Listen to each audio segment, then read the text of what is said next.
Here's my Quizlet that I made for my recursive sequences. This first page that it opens you up to is the flashcards page, and you can easily flip through all my different terms here.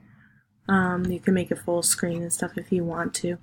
Then there's the Learn category, where you can answer them multiple choice. Write, where you can write in your answers.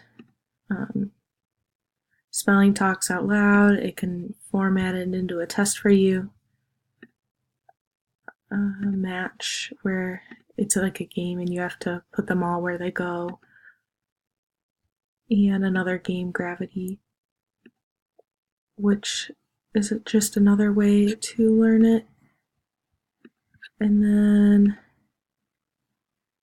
for me, I can see who has taken it and like what scores they've got by looking here. It will tell me what categories they've played and everything, and I can see everyone's scores. And then you can see that I can print it out from here, combine with another one, or export it somewhere, or embed anything.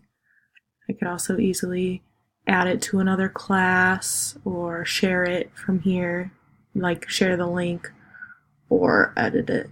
So it's a nice, easy tool.